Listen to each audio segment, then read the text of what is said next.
here for the RPF.com. I'm at Comic-Con 2011 and this is the prop store of London.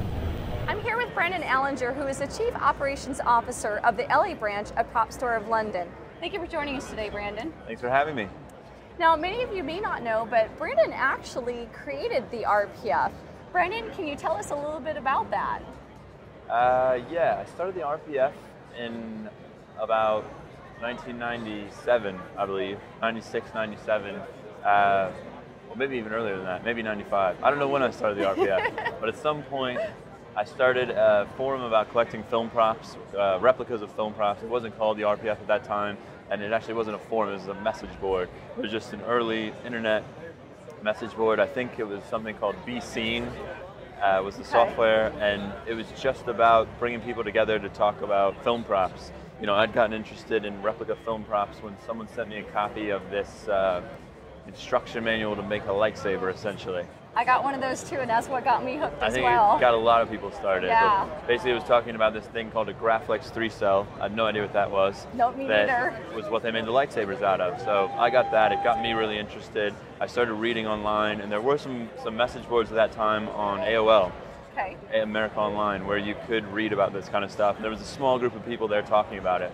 But the thing about those boards was that you had to be on AOL to access them. Gotcha. So it just seemed to me that there should be a board for people, or a message board for people on the World Wide Web who can't get on the AOL stuff, but who have similar interests. Because I did know a few people just through email that were also researching the same kinds of things, and it just seemed logical to pull everyone together.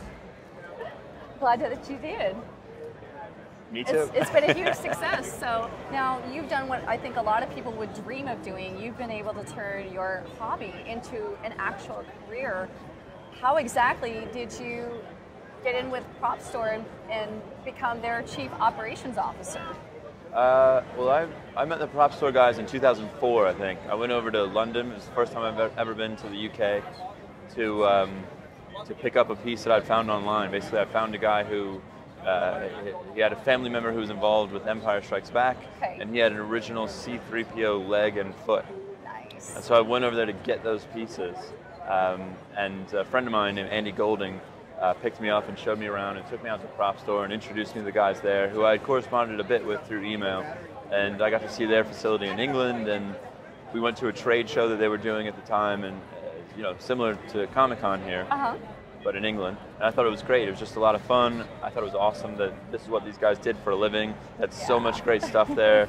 You know, it's mind-blowing to see it all this stuff that you'd never seen. Because at that time, I'd never seen too many original props. So to walk around their place, their offices, their warehouses was just like, wow, it was a trip, you know? Kind of like a kid in a candy store. Exactly, yeah. I said it was the world's greatest Toys R Us. So I just stayed in contact with them, and I was just always talking to Steven and to Tim, and when I got out of school, I was talking to Steven about the fact that he had always wanted to open up some kind of satellite office in Los Angeles.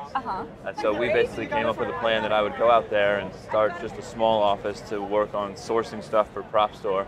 And that was about 4 years ago, and it's grown since then. I mean, we started in 1,000 square feet, and now we have over 9,000 square feet. And I remember that little building that you had. Yes. I came out and visited you, and the closet. It's kind of like a closet, exactly. Yeah, yeah. But we had to start somewhere, you know? And Absolutely. It was just about seeing what we could do and seeing how we could make it work, and if we could establish supply chains, and if we could, you know, further the customer database that Steven already had in place.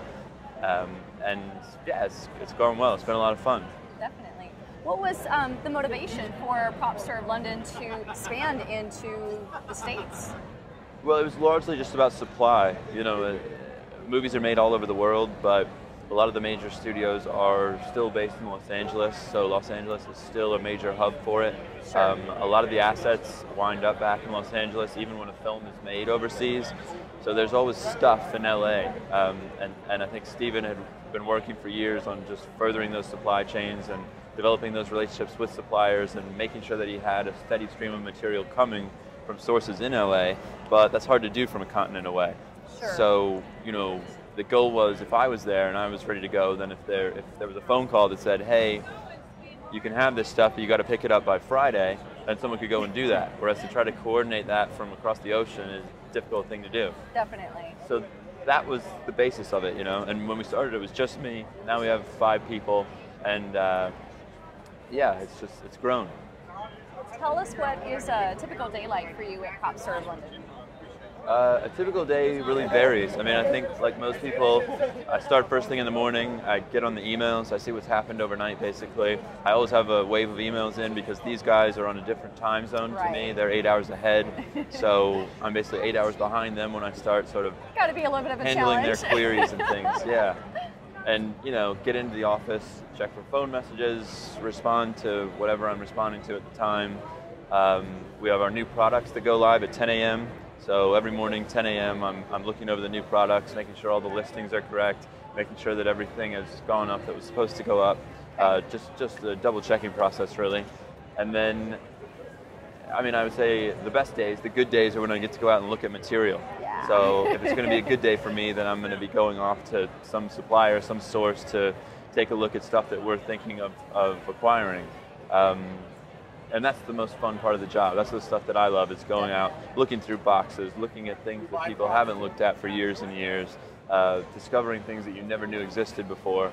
And yeah, I wish every day was. Maybe a month or so ago, we did the Monsterpalooza show in LA, and a guy came up to me there and said, hey, a friend of mine worked on Ghostbusters, so I have a costume from Ghostbusters. Oh, nice. So, I mean, I loved Ghostbusters as a kid, so yeah. You know, that was very exciting. And then a few weeks later, I got to meet him, and we wound up acquiring it, and it was a full Spangler Harold Ramos jumpsuit from number 2, complete with the patches, and it also had the elbow pads and the gloves, which I think are pretty rare. Oh wow, that's fantastic. So, and then, you know, you dig in the pocket of it, and there's a Columbia Pictures wardrobe tag which says Rick Moranis elbow pads and gloves. That's cool. So, and I've never even seen a Columbia wardrobe tag like that. So it's that kind of stuff. Yeah. You know, you're just always learning. You're always seeing things. You're always seeing labels and costumes that you hadn't seen before. And I guess that's another fun part of the job, is in addition to just looking for stuff, is researching this stuff and pulling out the Blu-rays, going through, doing the screen captures, and figuring out just exactly what everything is. Very cool. Now, do you currently own your dream prop, or is it still out there? I guess I would have to say no, because yes would be a boring answer. I mean, I think, you know, who knows what the dream prop is? A lot of times you don't even know what you want until you see it, and sometimes you see things and it just speaks to you, and it might be something that today I don't even know exists, and a month from now I might cross your fingers, just go find something that's incredible and blows me away, you know? So yeah, I'll say no on the dream prop. 2 more questions. Okay. Do you miss running the RPF? No. That was easy. Last one. Will you do the monkey dance for us? No. Come on. No.